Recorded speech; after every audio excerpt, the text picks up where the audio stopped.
Paul Mayhue, facilitator, moderator for IGE Talks. We at the Institute of Global Education, we're a nonprofit organization that discuss local problems and how they relate to statewide and national concerns.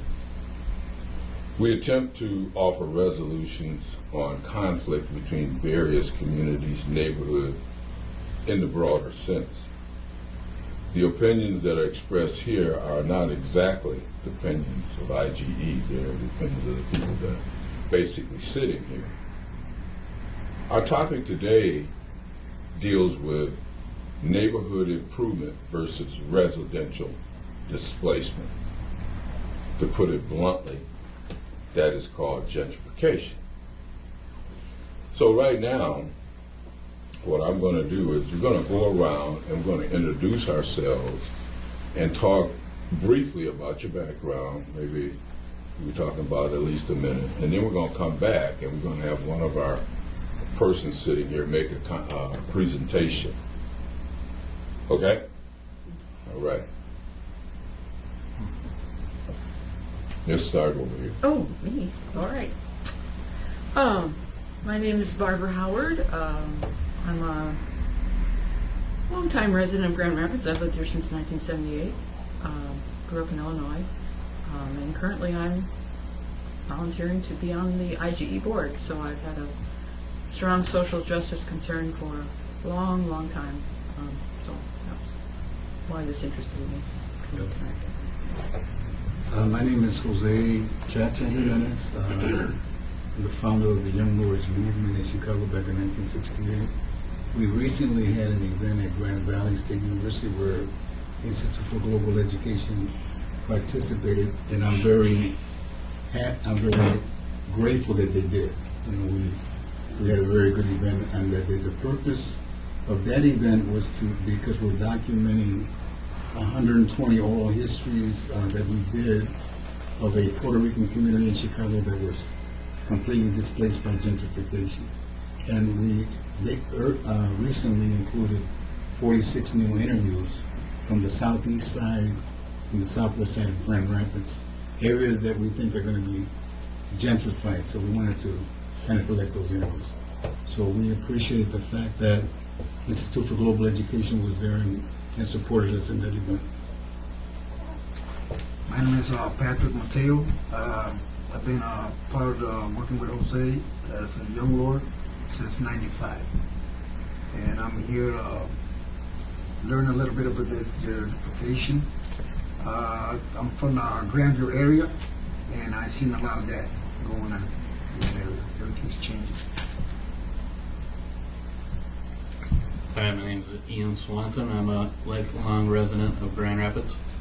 I'm a member of the International Socialist Organization, and I've recently been volunteering here and there with Cha-Cha and the Young Lords. We've just been noticing what's going on for a while, and here today to listen and develop my periphery around it. I'm Mary Copeland. I have known Paul as long as I've been in Grand Rapids. I am a former school social worker, therapist, kind rest, on-call social worker in Metropolitan. And my passion is families and children. And housing is a major concern. And I'm formerly just recently retired from the Department of Veteran Affairs where I work with homeless veterans. So I very much am aware of the Institute. I was just telling Kay back in the day when Mark King was around and some other folks. So I've been aware and just happened to be over here yesterday meeting with David, saw the flyer and said I needed to come. So thank you. I'm glad to be here. Yeah. I'm Catherine Bausma, and known Paul through my mother Gretchen Bausma. But now I'm a renter in the Baxter neighborhood, and I was just curious about what this group would say, and I'm glad to give my input if appropriate. Okay. Mike Franz, I'm on IGE board. Microcenter, their probably name will come up tonight. I came to Grand Rapids in 1945 at the age of 2. And I drank the water, okay? And You didn't have my baby. brittle That's teeth Flint water, did you? and my dental bills can attest to the fact that fluoride water may not be everything it's cracked up to be. But anyway, that's another matter. But I lived in the Crescent Hill area once. The schools, Central High School, Mountain, and Union High School. I came back and taught in the city schools. I taught at the inner city high school, South High School. I started there in 1965. And then I went down to the community college and retired from there with 40 years of teaching experience. All that time I lived in Grand Rapids and I lived in Heritage Hill, and I'm very familiar with the city. I've read books on the history of Grand Rapids, especially the black history more recently. And I find this issue vital to the life that I've lived here and the changes that are coming now. Some of them are good and some of them aren't. To my right is Jake Terpstra. Jake, tell us a little bit about yourself. You said my name is Jake Terpstra. I'm a social worker, and Retired? I'm, well, technically retired, but it's not working very well. I know. There's too much to do.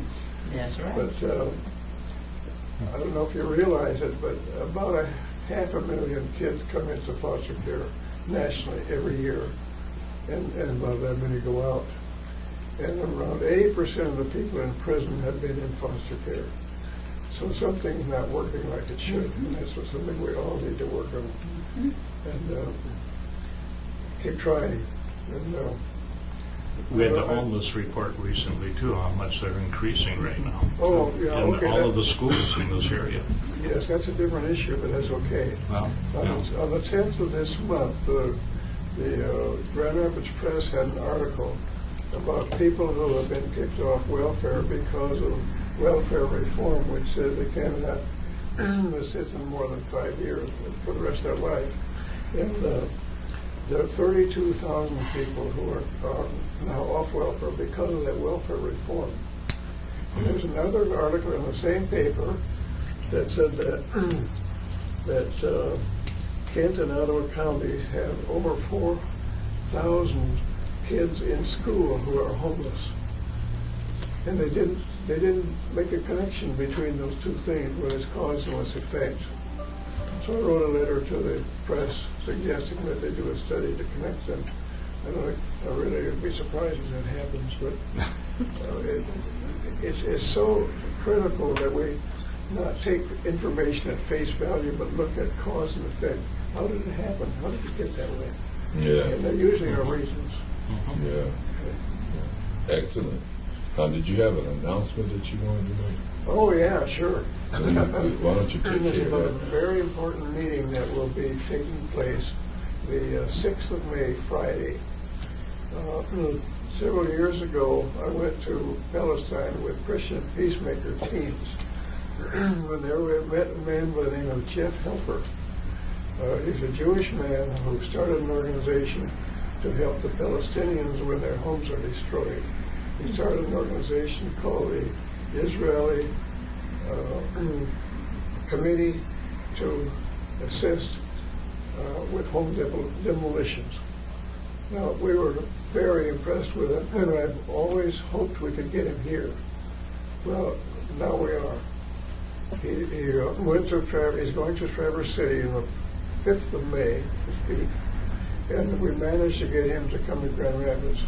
So he will be speaking at the Hope Reformed Church, which is at the corner of Burton and Kalamazoo at 7 p.m. And he will be talking about conditions in Palestine and what they're trying to do about it. And also he'll talk about the question of one or two countries. I think they'll be very enlightening. And he will be telling not only what people need to know, but what our press does not tell us. Excellent. And the Israeli idea of gentrification is just come in and demolish the homes and build new settlements for their own people. It should be a good talk. They demolish thousands of homes. Thousands, yeah. Kate? I'm sorry. That's okay. My name is Kate Shockley. I'm a local artist, and I'm an IGE board member and volunteer. And again, my name is Paul Mayhue, former Kent County Commissioner, clinical social worker, leader of Voices Not Heard in Michigan, and husband, father, and just generally a concerned individual. And so, right now we're going to go and talk with Cha-Cha and give him a couple minutes to discuss and talk about what he had proposed to talk about. Well, I appreciate this opportunity. Again, like I said, I come from the Lincoln Park neighborhood of Chicago. It was an area that was completely wiped out by the Daley machine. We were actually fighting Mayor Richard J. Daley, the famous mayor, back in 1968. And we've been fighting ever since. We haven't really, we look at our struggle as a protracted struggle. So this event that we had the other day is really connected to that. The archives that are at Grand Valley State University and at Kent District Library are connected to that. The work that we've done here in Grand Rapids, we did several Lincoln Park camps to try to bring awareness to people in that.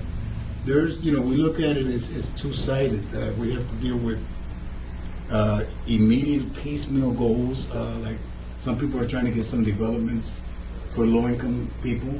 So we have to look at it in that way, but we also look at it in general, and it took us many years to figure out that there was a master plan, a 50-year master plan for Chicago. That this was a planned out racism, displacement of the poor people that lived near downtown and near the lakefront, prime real estate. So it took us many years to figure that out, because people kept on trying to pick up, trying to get some a piece of the pie, I guess, if you want to call it. So they didn't see that it was a big overall plan in that. Then the idea was there was white flight to the suburbs when we came in the 50s, right during the war and that. And so when the immigrants started coming in, the people from the South came in, African Americans, hillbillies, because we were with the Patriots and that, and Latinos from Latin America started coming in during that time. The people in the cities, and I don't talk about white people that much because I'm a little light-skinned myself, though I'm Puerto Rican. But what I'm saying is there was racism, there was prejudice, and they wanted to leave, and they were afraid, fear of the unknown. They thought that we're coming in to take over their community. In a way, we were. I mean, we were coming in. We were just trying to look for better life opportunities for us. So at that time, we saw it as so what happened is that the city wanted to bring those tax dollars back into the city and try to figure out a way to bring the suburbanites back into the downtown and near the lakefront communities. So they started creating what they called a suburb within the city. That was the concept that they had at that time. Urban renewal, urban removal was the general idea, but in Chicago specifically, that was like a theme. We want to create suburbs within the city. The way we see the situation today, as time has developed, because I know I only have a couple of minutes, but I see it, and this is just my perspective. I'm not, I do study urban planning. I mean, that's I'm in a master's program right now for that, but that doesn't make me an expert on that. But what I'm saying is, the way I see it today is that they have these smart growth policies all over the country, in the state of Michigan, and what that means is they want to create communities that are walkable, so that you can walk to downtown or to the business center, to the commercial center within 5 minutes, because that's where they get most of the tax dollars is from commerce. So the manufacturing, they don't get that many tax dollars from that. But I see the same racism and prejudice that still exists. The idea then was to make an inner city suburb, but the idea today is to keep the poor people and the immigrants away from the downtown and the prime real estate. Right. That was the intention. It was clear there. Yeah. The same clarity is there today. How do you get rid of poor people from downtown, and how do you get you take away their jobs? Yeah. So they came in today to destroy manufacturing.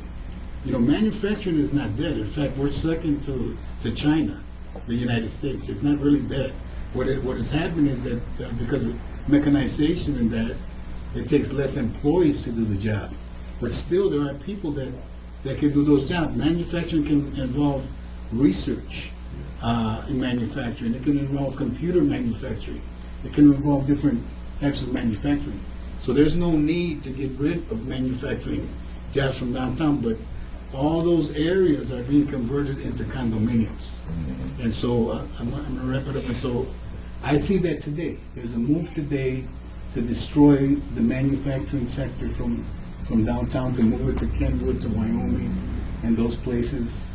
And that's basically what's going on, what I see.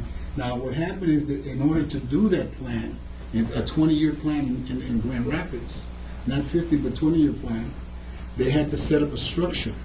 And so the structure comes down from the mayor, because it took us a long time to figure out it was Mayor Daley. Everybody loved Mayor Daley. And now we have a new mayor, Rosalind Bliss, who looks very nice and talks about poor people, and I'm sure she's a very nice person, but the structure comes from there.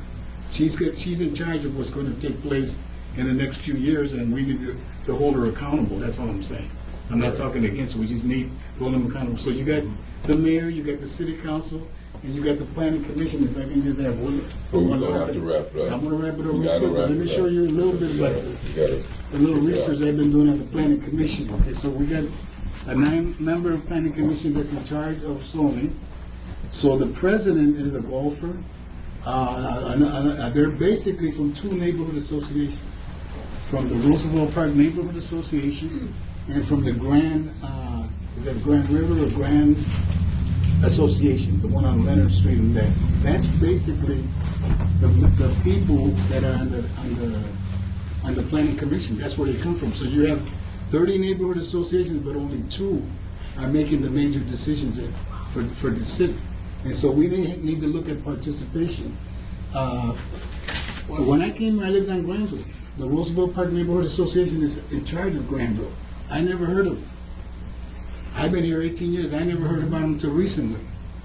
I heard about Jose Flores' business. I heard about Sepulveda's business. I heard about Zoraida Sanchez.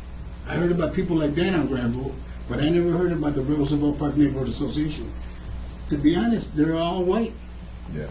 Even today, I looked at they had something about the parking tax authority. I looked at it's clear in the picture they're all white. Yeah, we're gonna have to move it on. They're trying to destroy manufacturing. We're gonna have to move it on. All right, thank you. So thank you, Jose, for your Thank you. conversation. When we talk about neighborhood improvement versus residential displacement, there was a meeting a couple of weeks ago that was held at Link, Me? at the Link office. And what that dealt with is basically the front end, well, not the front end, it's basically was a meeting to talk about Rockford construction and the development that is coming in on Eastern Avenue. And what began to happen there is that people were concerned about the gentrification that is happening, that has happened here on Wealthy Street, as well as the gentrification that is going to happen as a result of Eastern Avenue being bought up. So there's great concern, and I don't know if I got enough. I got some paperwork here that this kind of takes a capsule of some of the things that was said at the meeting. Some of the concerns of the residents at the meeting at that point in time. But I think what we'll do is just kind of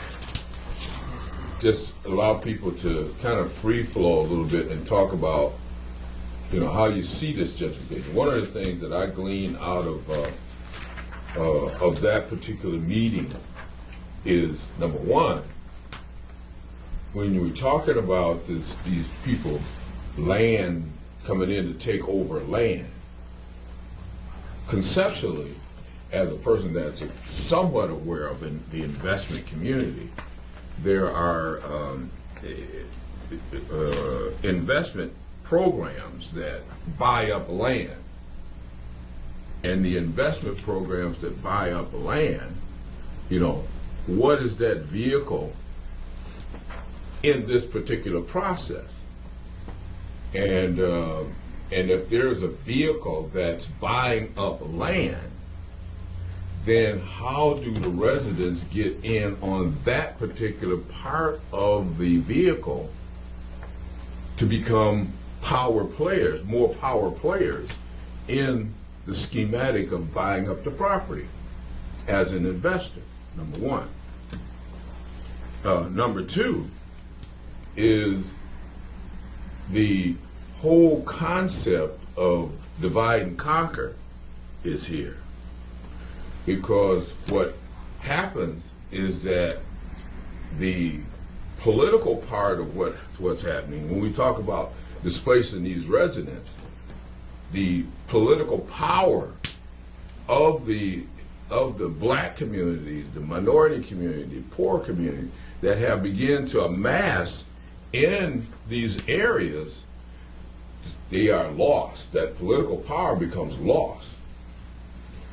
As we sit here today, and we know that the 3rd district, 3rd congressional district, is where we are now. But the displacement in the 3rd congressional district has came because they have separated Kentwood and Wyoming from this community. So now when we talk about our brothers and sisters that we all used to vote together to deal and have power within the 3rd district, it doesn't exist anymore because we're not contiguous. In the 17th district, which is the county commission district, which I used to be a commissioner on, that when I ran the 17th district, we had 70% African Americans in that district. As of today, the county commission district that I used to run, which was the 17th district, is down to a 55% district. So the siphoning off of black political power or poor people's political power is at hand.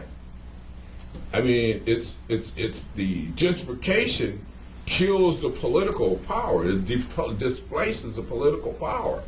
So how do we get our representatives into the schema of things? Could we go back a ways? Go ahead.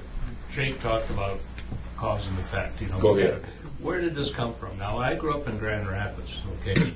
Grand Rapids was a conservative little Republican town, and we had blacks coming up and settling in what we called the ghetto in large numbers, this eastern corridor right along, Division Avenue.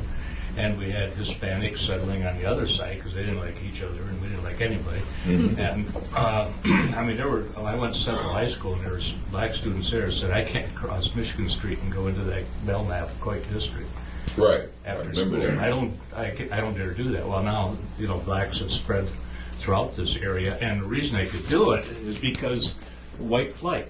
Mm-hmm. And during the 50s and 60s, late 50s, early 60s, places like Wyoming, Granville, and so forth took all these white families and stuff, and they're in the good schools and everything, and went with them. They took it to the suburbs and started these other communities, and the result was I saw the city schools in more and more and more trouble because with it the jobs went. And all the industry, everything, all the good jobs that you were talking about, they went to the suburbs, and then the cities were suffering. Well, then comes along 2008 and the bank crisis and the meltdown, and all the mortgages in these areas are underwater. I mean, you're talking about tens of thousands of mortgages in Michigan.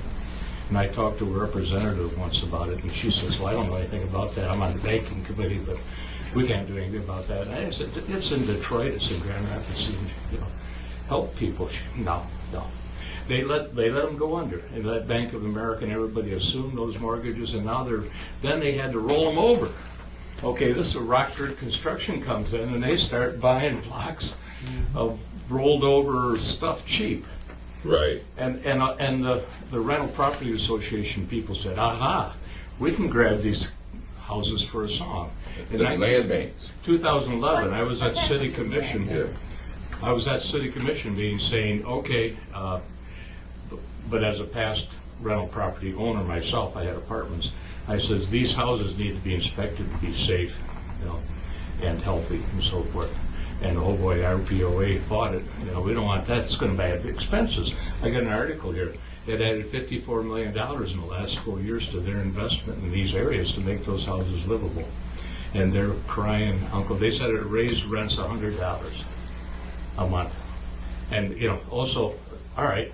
Now the new thing is Grand Rapids downtown has to become more affordable housing like crazy. They're building it. They're inviting middle class people downtown. They're trying to make it a what's the catchword for that? And now it's spreading. It spreads Right. to the Belknap area. Right. And the hospitals coming in, they want their medical mile, and then you want the housing that comes with that. And I was in Heritage Hill for 23 years, and that was a good association. We preserved that community and kept it really well, and now it's being taken over pretty much by the hospital Right. too. So what you wonder, and then I'm gonna come to you, is the concept I was talking about is real estate investment trust. Now, I don't know if anybody know what a real estate investment trust is, Yeah. but a real estate investment Somebody like Donald trust. Trump takes your money and Somebody- builds a tower and Right. puts their name on it. Yeah, And that's then a real estate you get a investment tax trust. write-off and maybe a little profit Right. if they left you any money at the end. So- That's a real estate trust. Yeah, so what is Rockford bringing to us? Is this the result of real estate investment trust coming in and moving in to take over?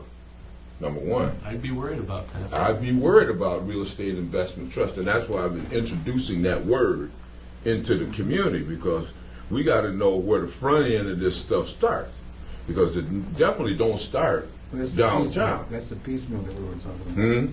There's the piecemeal and there's the overall Yeah, plan. the real estate investment trust becomes the over, because The they land trust answer and all of they those answer to trusts the shareholder. are piecemeal. The shareholder. Let me go to you. What happened to the organization that David Allen was over the King County Land Bank, something like that? Where is that now? Where is that right now? That's a good question. I think in terms of as a city commissioner, he would have had to abdicate that position, and somebody else will more than likely have to take over that. We need to actually do research and We find need to out. find out, because one of the things about that is that was an opportunity for people to have land. A friend of mine said, there's no way you're going to get any more land. So it's important for those who are disenfranchised and don't have that opportunity to at least know about the resources. And that's the other thing that's missing, folks. You can't do anything with anything if you don't know anything about it. And that's why I was asking that question. Where are they now? Who's over that?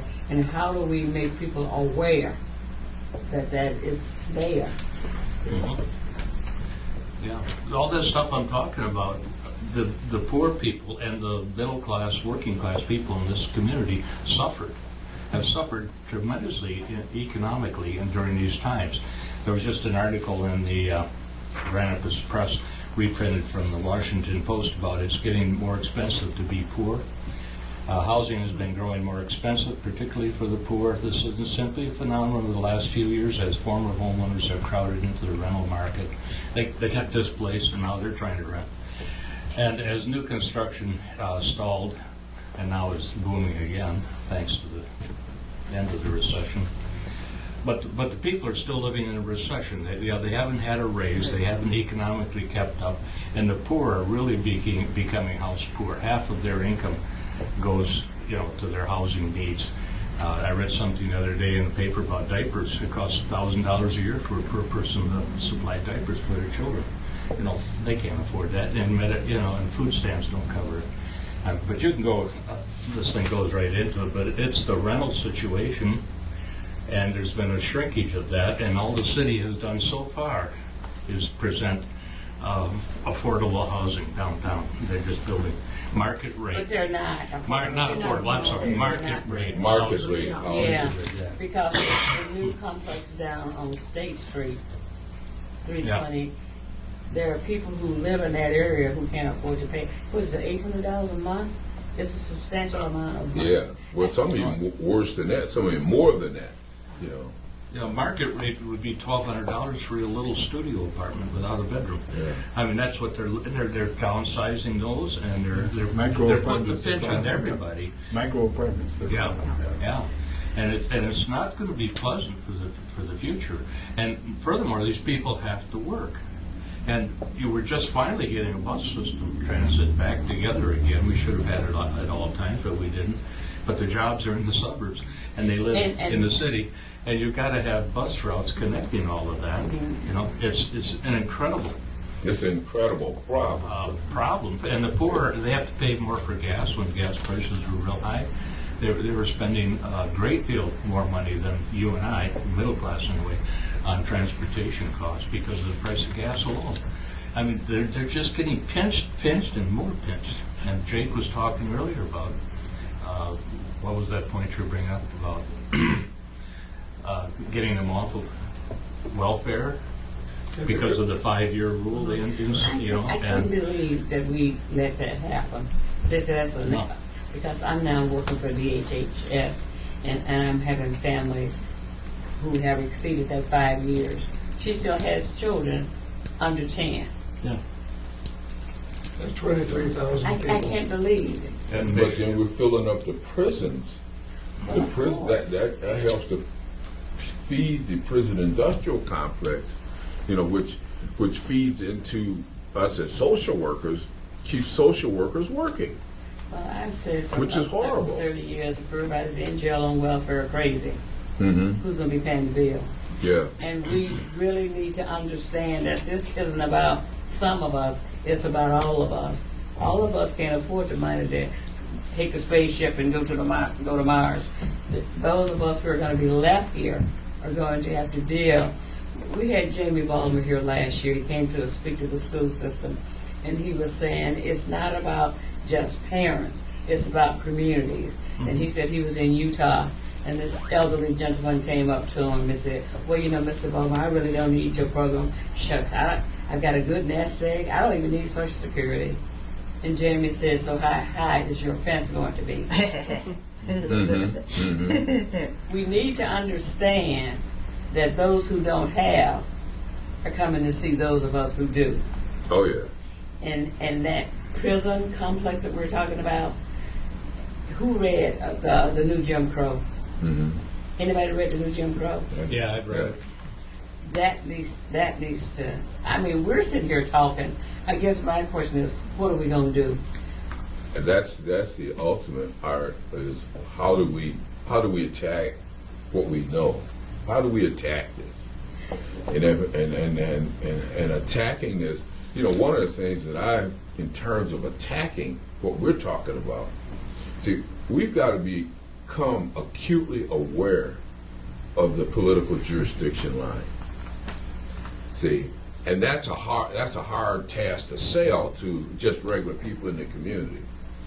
Because who knows that the second ward is on that side of the street, and the third ward is on this side of the street. So you over there, you can't help me out over on this side of the street because you're in the second ward.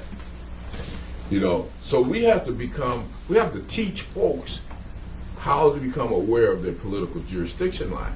And after you teach them how to become aware of their political jurisdiction lines, then we've got to teach a group of people how to, when we gain, how to lock it in. Now, the Republicans are good at locking it in.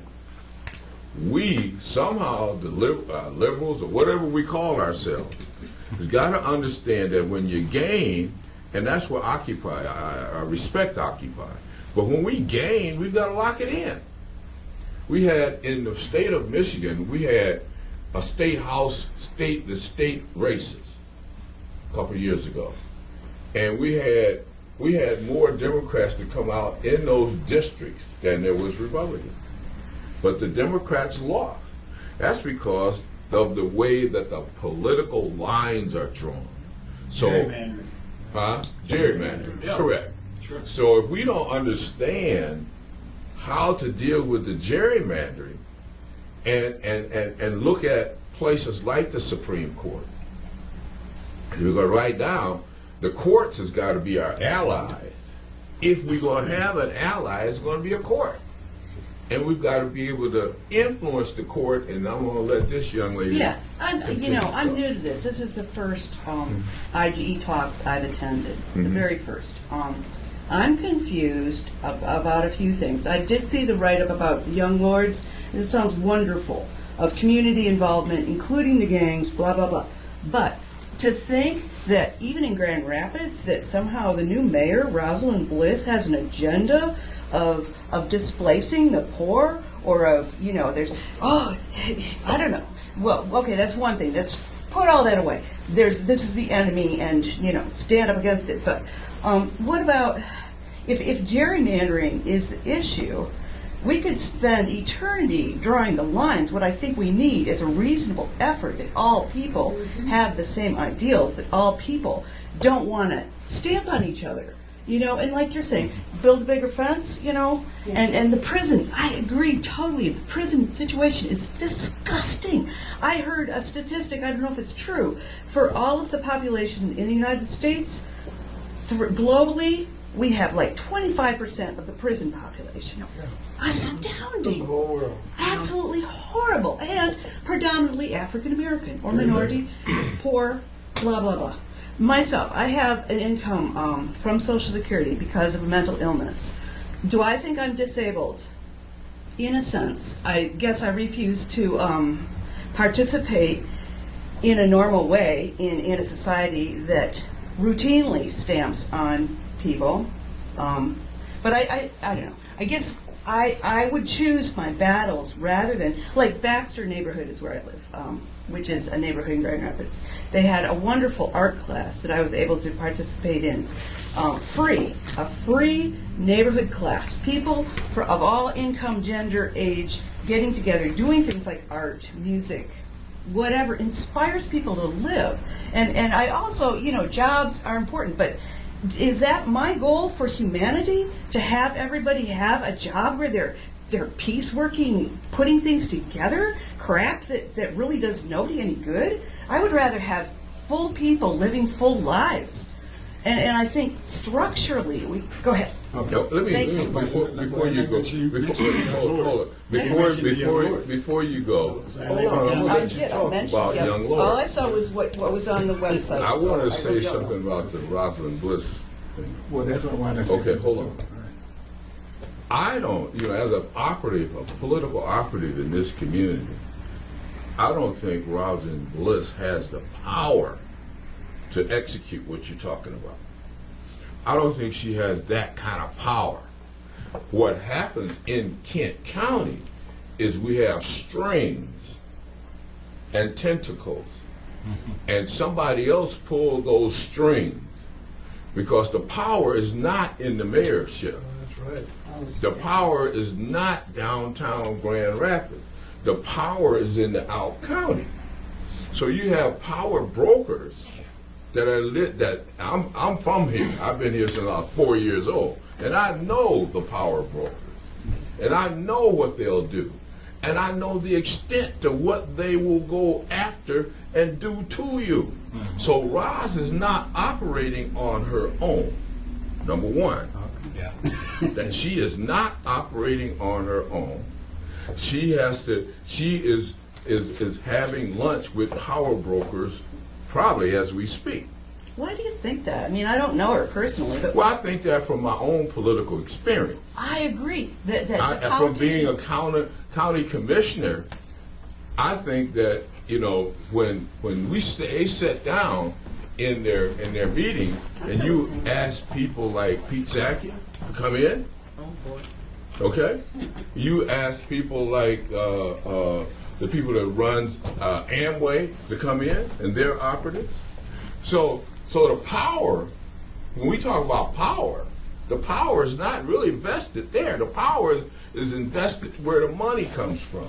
Can I tell you Go how ahead. that happened? Hold on. Let's go Yeah, here. go ahead. Let's go here, and then we got to come back. This is a free country. We got a right. Everybody's got a Over right. here, which has. Everybody's got a right to speak, so it's a free country. Go ahead. And I definitely respect your views. However, I respectfully disagree. In terms, when we say power, I'm looking at the master plan. I'm not even looking at Rosalind Blitz. Yeah. She's the caretaker of the master plan. But I'm looking at the master plan that was created 10 years ago. We're in the middle of it. And if things are not going correctly, if people are being displaced, we need to correct that master plan. And that's what I'm talking about. So You're talking about Chicago. who's the Grand caretaker? It's Grand a- Rapids. Who's yeah. the caretaker politically is the city commission. And so we need to go there. I mean, I understand about the state reps and everything because it's also smart growth comes down from the state. Okay, But the last caretaker night- here is in charge, Mayor Bliss and the city commission. Under them is the city planning commission. Under them is the neighborhood associations. You know, and then it comes to us. So we need a political agenda, a campaign to fight that. We also need a legal campaign to fight discrimination. They're discriminating. Yeah. We don't want peace. We don't want peace. My mother was a peace worker. She worked for, she worked in a factory for that. I don't want Oh, that yeah. type of job. Yeah. This is a different era. They Yeah. have different types of manufacturing But jobs. even- But we don't want to destroy the jobs of the working families that live downtown today, because then we're forcing them to move out. And we don't want to bring in building inspectors where they hired about 10 or 20 more to go and harass the landlords and raise the rent $100 more. Although we do need building inspections, but we need to watch how we do those things. So what I'm saying is we need to look at everything. It's not a one little thing, like you were saying, Mary. We need to look at a lot of different areas, and we need a lot more people active and involved, proactive. It's not a one. I don't have the perfect solution. We have a lot of solutions. Your Yeah, perspective is well taken.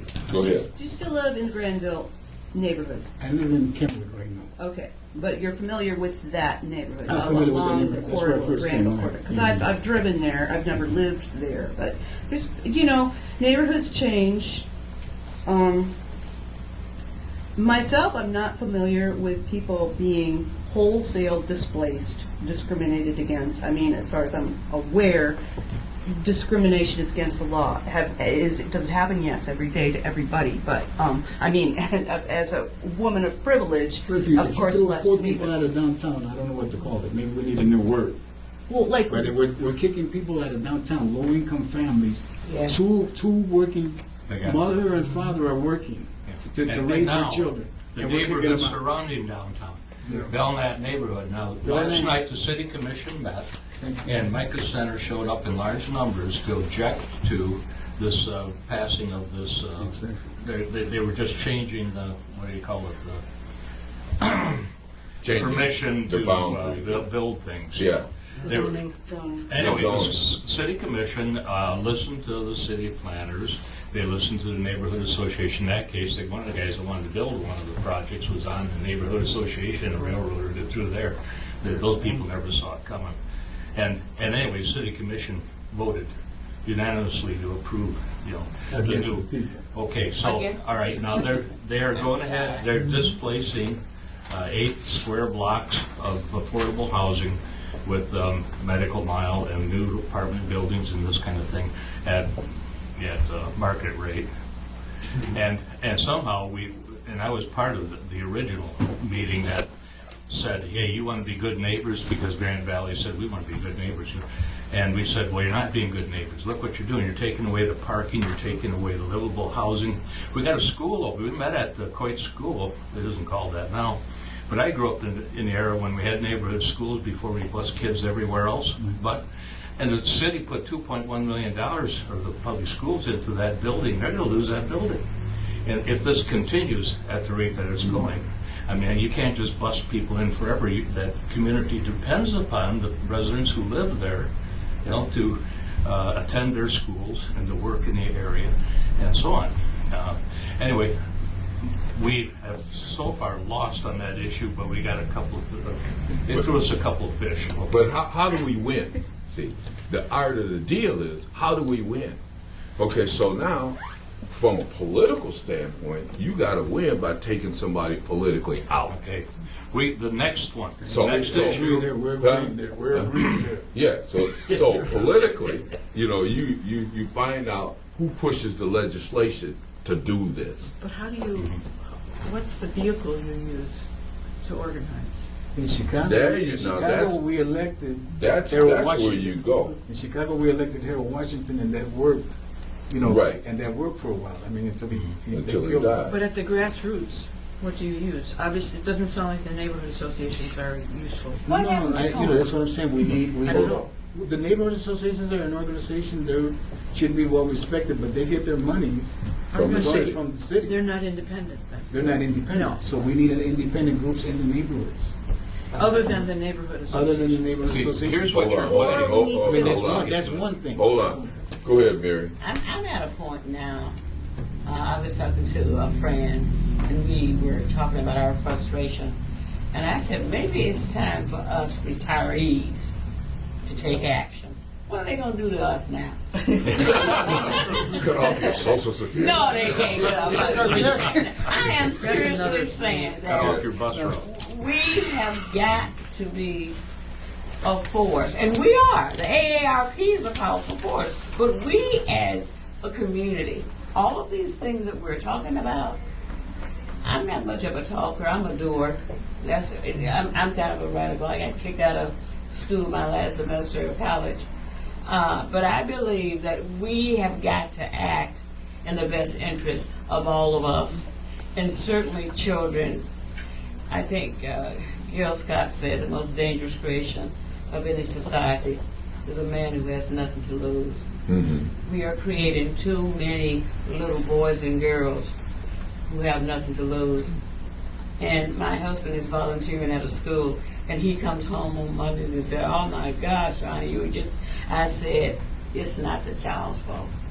It's the homes." And we can't blame the parents.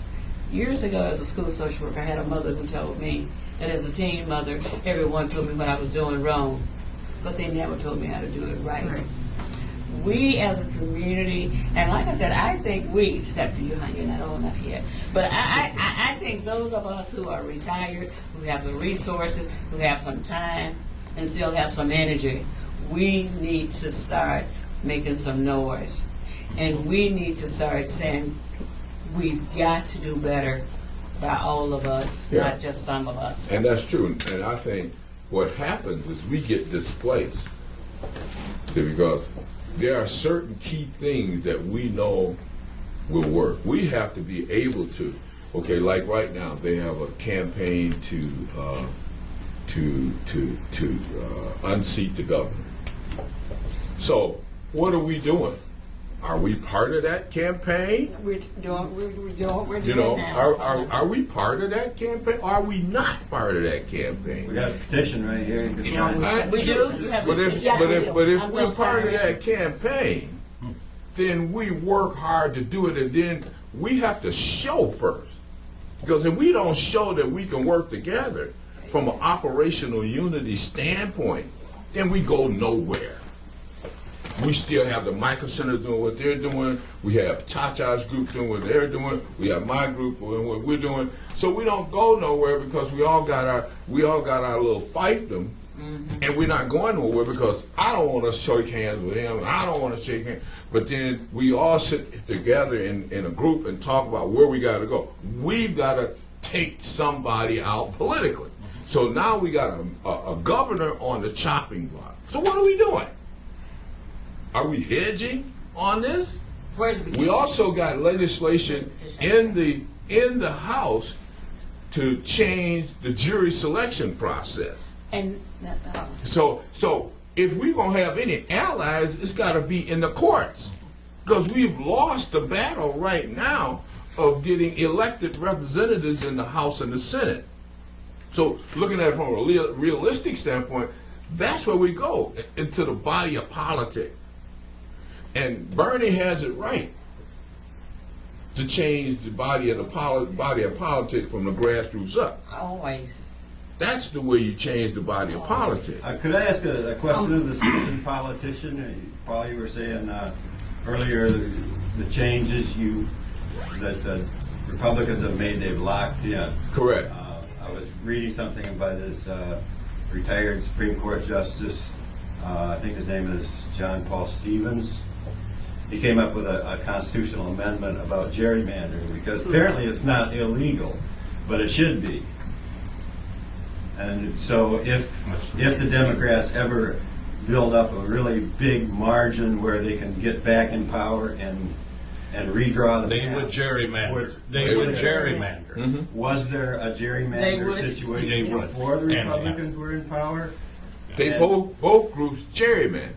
So Well, there are places like California is now trying to have a neutral commission draw the borders and for election districts, and not to have one party do it, but to have it to be Independent. separate, independent.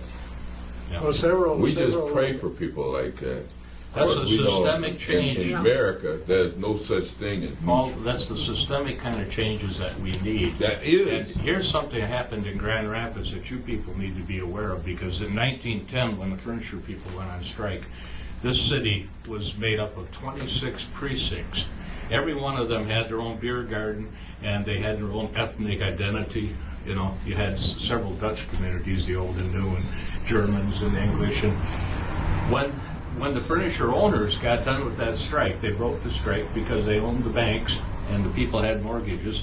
And again, those mortgages were used to control their behavior. They lost the strike, and then they went ahead and got a new charter for Grand Rapids, the one pretty much that we're living under now. And their whole idea was break up to 26 neighborhoods. Yeah. Okay, we're going to have 3 neighborhoods now. Look what goes your identity. Oh, I live in the first ward. Does that mean anything to anybody? Yeah. Not to me. I live in my neighborhood. But that's what we're doing. And then they wanted to take the power away from the mayor, who played a very active role in that strike on the side of the workers. And they said, we're going to have a city manager style government. Mm-hmm. And because the wealthy people can control the city manager, they can hire and fire them. And we'll get control of city government. And they did it. Mm-hmm. That happened in the 1920s, and it's the government that we're living with today. Right. Because So and also Rosalind Bliss added is a on. representative. She's kind of a freestyle mayor who's overseeing these 3 districts, who are really being overseen by somebody else who have their finger right on the Yes. power Mhm. in all the key areas. And that's what's going on. And the neighborhoods don't mean a thing. I know. And No. Well, one thing I do disagree somewhat with Cha-Cha is I think we should get involved in our neighborhood associations and work with them. I think in East Hills, we have an excellent one, which is we are concerned about what's happening in the neighborhood. We're very involved in Congress School. We're trying to help them. And I think that this is a way to start doing power. And I don't see neighborhood associations as bad. Now, you may have had a bad Well, the whole thing. neighborhood was wiped out by the Yeah, well, okay, neighborhood association. but to me, a neighborhood association can be a positive thing. But I don't know your neighborhood association. We did that. Yeah, we did, but I don't know yours. I don't know the one in Lincoln Park that got Whatever rid of you say, you. Kate, I'm for. But I think that and the more people in the neighborhood that we can get involved in neighborhood things. Like, we had a couple of interns from Grand Valley who came, and there was a volunteer. They have a volunteer day, and what we did is Cha-Cha was involved with this.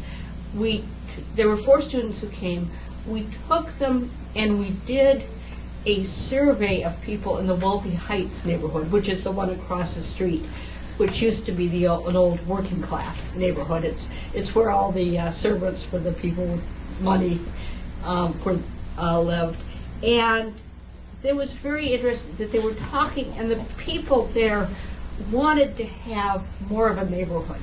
They wanted to have block meetings. They wanted to get more involved, and there were some younger people there who were very happy about all the changes and the vitalization.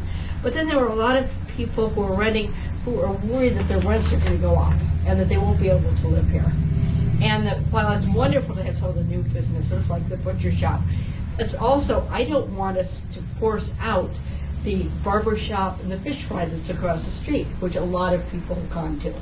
And I think we need different, like at first when Little Caesar's Pizza opened, I don't personally eat there. It's not, but I then decided I'm glad that they moved in because they are not an expensive pizza. They're not like the Brook Road Pizza.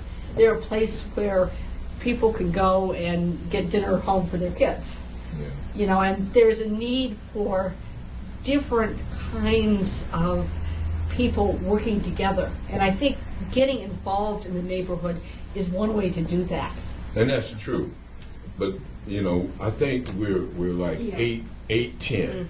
And I think we should spend the rest of our time trying to figure out, at least say some things about what we see that we can make, what changes that we can make that can add to the pie as opposed to describing the problem.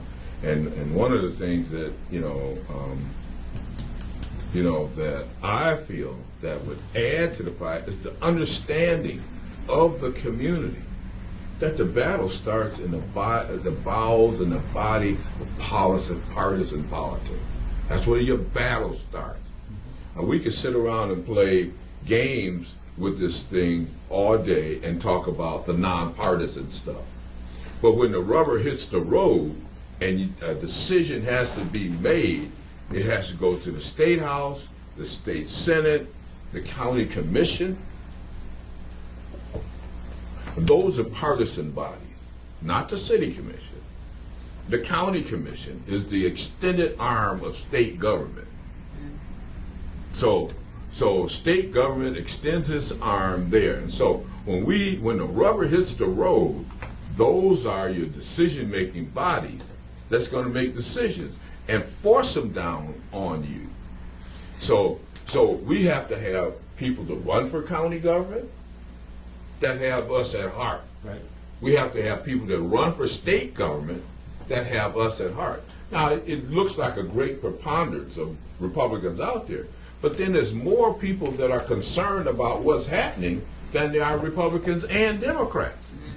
We just got to convert them to vote the way that we want to vote. Okay, you just solved the problem, right? No. Well, they're It trying is to take more- away your vote. They don't want you to vote. Yeah, I mean, because of recently, right, because the Republicans know that if people vote, and that's why they've taken away the right to vote single party. They have taken that away because they understand that if we have those poor people out there voting, we're not going to stay in. So they get in office and take away your rights. Now it's going to be so many long lines in the country that people are going to be saying, I'm tired of standing in this line. I'm ready to go home. Yeah.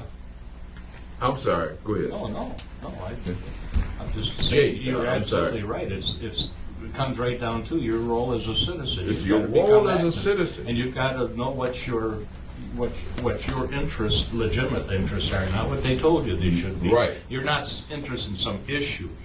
You're not an issue guy. You're voting your economic interests. This is my family. This is where I Voting live. your I care pocket, about man. this. It's my pocket. It's your That's right. pocket. And they're voting their interests all the time. Everybody, And they got money. when got they come power, to the you know, so table, if you don't do it, they're going to. it's like being on the county commission.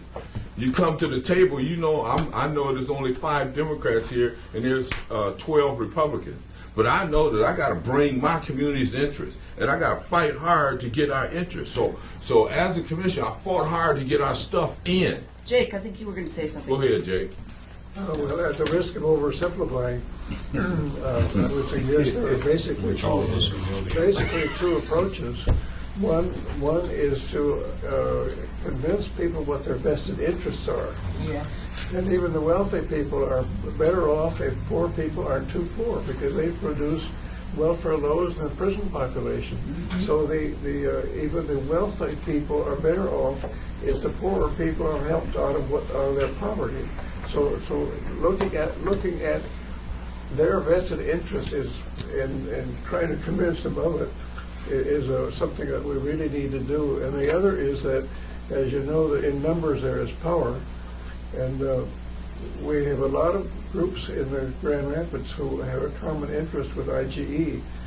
We need to unite forces, because the more numbers we have, the more power we have. Excellent.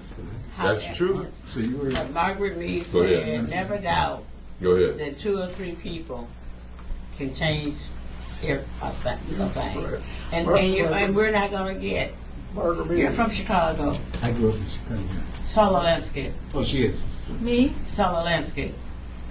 Saul Alinsky. Saul Alinsky, I know the name. Yeah. I'm from Illinois, but I I'm didn't grow up in from the here. Do city. you know Sololensky? Yeah. Yeah. He's well known. Yes, he's known. Yeah, he's He's a a- terrorist that Obama used to talk to him. Well, I love some of his tactics. Sorry, it's I good. like love that some up. of the things that he did, because he Isn't that made a what they said? difference. It was grassroots. Whatever. It was the people.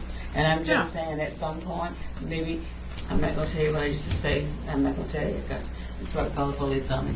Okay. How do you organize, though? Also think that you have to get people registered and voting.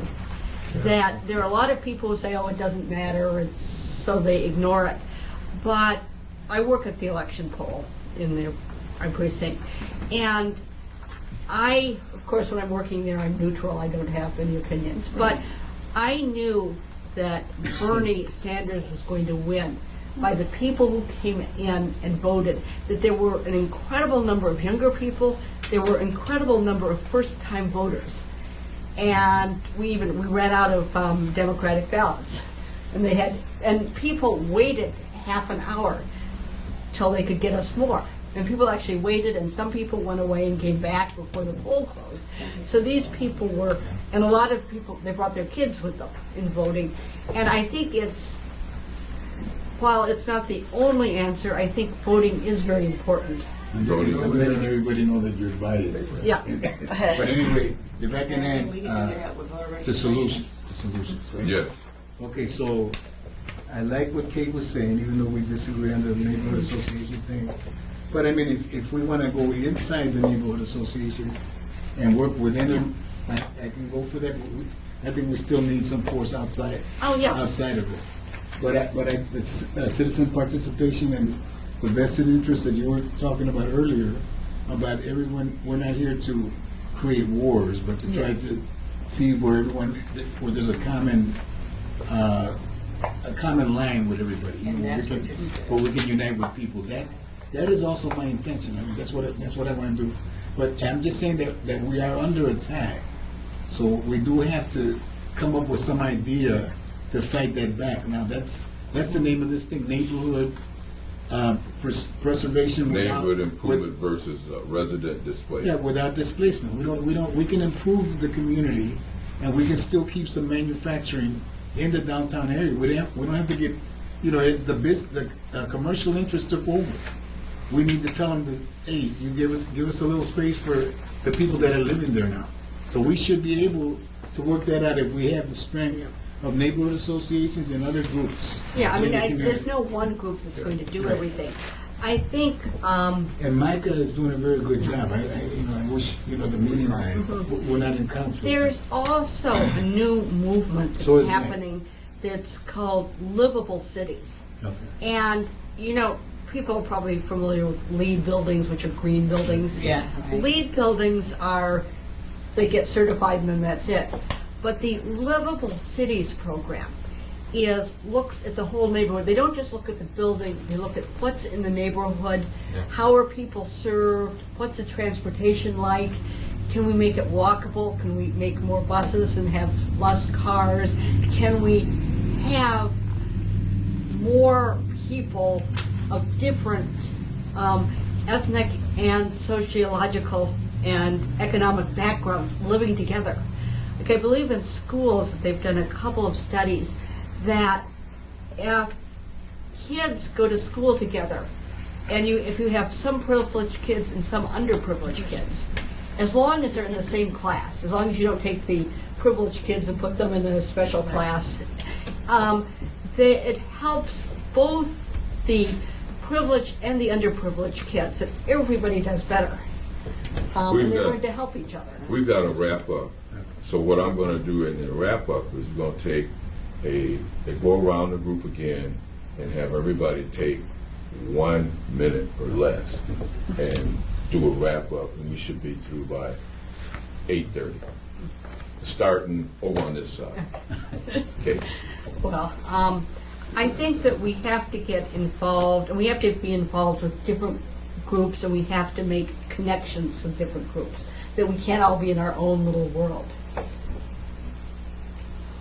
I agree that networking is the answer to so much if we will just cooperate and try to work together. But while I have this half a minute left, I would like to repeat that meeting that I talked about when Jeff Halper will be coming here to talk about Palestine. And he's a Jew who's helping Palestinians. And that meeting will be at the Hope Reformed Church, which is located at Kalamazoo in Burton. It'll be 7 p.m. on Friday, the 6th of May. Excellent. Yeah, I think we've touched on some important stuff here tonight, but I've become aware in our discussion that we are living in larger and larger communities where there's more and more indifference to people like you and I, and the less fortunate especially, who need protectors, somebody to stand up and speak for them. And we better get busy and do something, because it's the economic forces are at work that are going to strangle you and choke you. And if you don't wise up and start doing something, and that's more than voting, more than that, you got to get involved with your PTA, you got involved with your neighborhood, whatever, and build up that neighborhood and become a participating part of it. And I agree. You have to. Wait a minute. I agree that you have to start with your neighborhood, and I live where I live. But I'm very, very separate from my neighborhood, which I'm slowly trying to change by making a few friends with people I see on the street. But I think it starts with following your passion and mutual respect. Mary. I think it goes back to Jamie Goldman, the author of Schools Can't Do It Alone. We've got to have a conversation. And in that conversation, we have got to decide as a community, as a city, as a state, as a country, what we need to do, not for some of us, but for all of us. But the conversation has to take place. Yeah, I'm just simply glad I could be here and appreciate the voices that I heard today. Thanks, everybody. Thanks for coming. Thanks.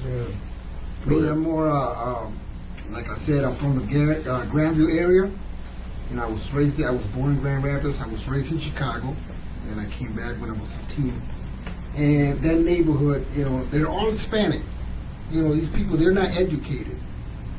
They don't know nothing that's going on in the neighborhood. The neighborhood association is the Roosevelt neighborhood, right? Okay. I've been asking them, hey, send me, you guys got a newsletter? I don't get one. Can you please send me a newsletter? I never get a newsletter.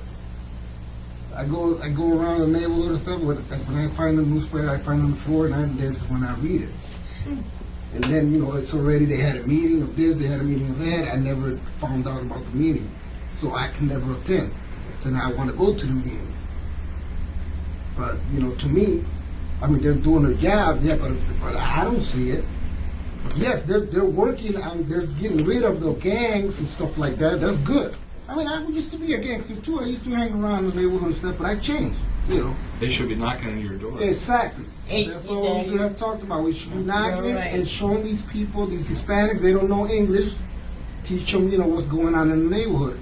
And they write the things in Spanish, but they still don't understand. You have to sit with them and explain to them what's going on, then we're going to have this, or get them together, They have Hispanics working in the office, but, maybe it's winter, but, they have people from other sides, could come in, they clean up and stuff, but that, they have volunteers, like from college, where, Grand Valley and stuff like that.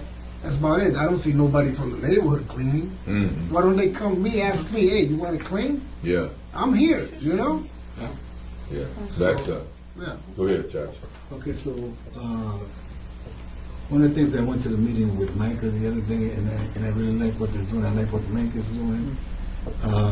One of the things that Micah was talking about was having a meeting, like for example, in the Belknap neighborhood, and we talked about having one on Granville Avenue with people that have not really been part of the process. So to show the city, these people have not been heard. But it's not just about hearing their voices, it's about hearing their interests. So, when you have people that are golfers, Ms. Schultz, who's the planning director, who has a catering place right on this block, right on the street, and the people that go in there are developers. So that's the hangout for them. So what I'm saying is we need more participation from the neighborhoods, from the people in the neighborhood that have not been heard and taken their interests into concern. We don't want to be displaced. We want jobs. We want better education. That's clear. We've been saying that for years, for centuries. We don't need any more discussion. We need for you to take our interests into concern. The interests into concern right now are commercial interests, and you're getting rid of manufacturing jobs. And so we need our interests taken into concern. I'm overwhelmed by everything that's been said, but the thing that just keeps coming home to me is we have to have an effective vehicle, whether if it's not the neighborhood associations because they are, and I'll say, bought off by their funding. I mean, because I'm into that now. Bernie has driven that home, that look for where the money is. Amen. Then maybe we have to start with groups that are making effective changes or progress, or just doing the research like the Microcenter, that I'm not that familiar with. Form a coalition, come up with a plan, research the problem, so that we can act on things that are actually happening, but also we can get out and inform people, because the average person doesn't know. You don't know until your rent goes up and it's like, oh my God, what's been happening? I've just been living my life and taking care of my business, and behind the scenes, the people who are only concerned, I'm going to say only concerned about profit. Greed. I mean, it's profit.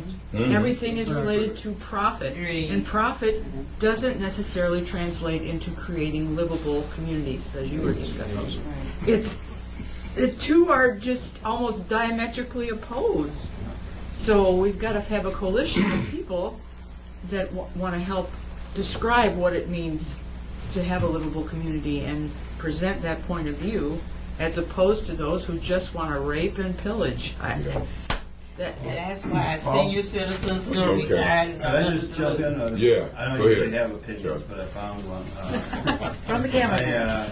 Yeah, behind the camera. I don't know much about neighborhood associations, but it seems to me that neighborhoods and communities are kind of the alternative to what we got now, which is gerrymander District 1, gerrymander District 2. I mean, they've got the city kind of carved up for a congressional district just so that they can dilute the numbers of people who have a community of interest. That's how you win. Right. That's destroying the community, negating. I'm on the board of the Institute for Global Education. We are a 501c3, which means that donations are tax deductible to us, and we need community support. We have an office which we are opening up to many more groups, and we're inviting groups to meet here and to do things. And if anyone wants to send us a donation, we would be very happy to accept it. The other one is sort of a more personal one. Many of you may know Chester Lowe, who is a longtime producer of IGE Talks.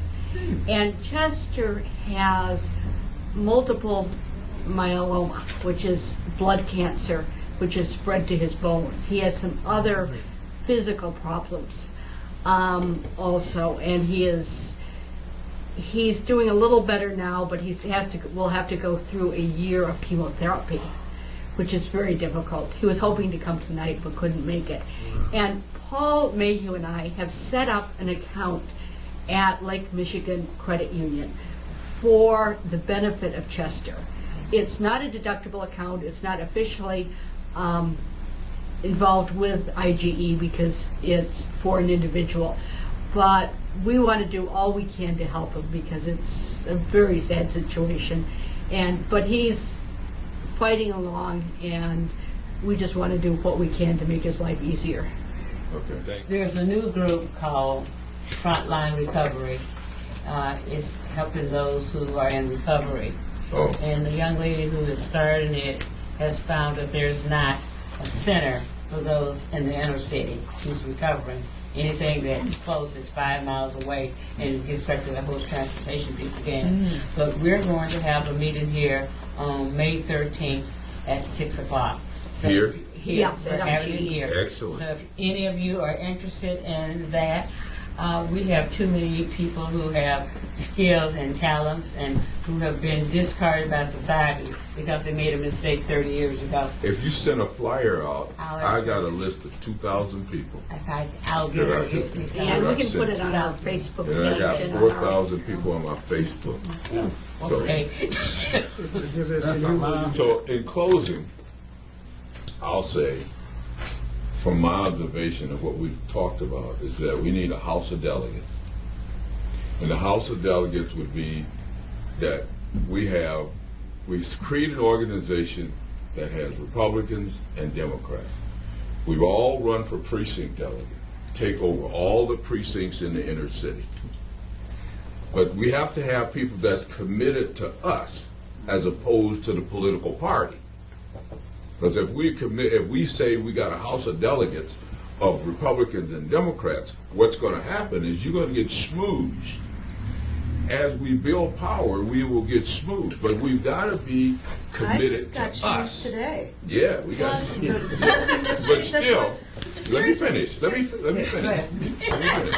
So we gotta have the House of Delegates. The House of Delegates would mean that we have influence in the local Republican Party that comes back and talk to the leadership of the House of Delegates. We have influence in the Democratic Party that comes back and talks to the group in the House of Delegates.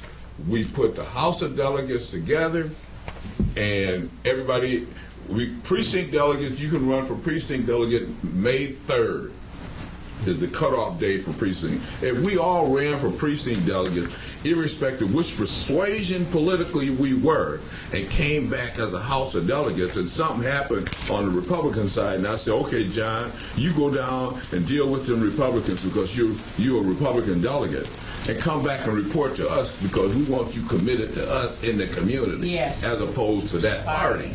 Yeah. Then we begin to win. Party. But it's a long-range picture, and we got to be able to stay the course. So that's my 2 cents. And thank you, everybody, for listening to us. You all did an excellent job. Everybody did an excellent job. We just thank you for your participation.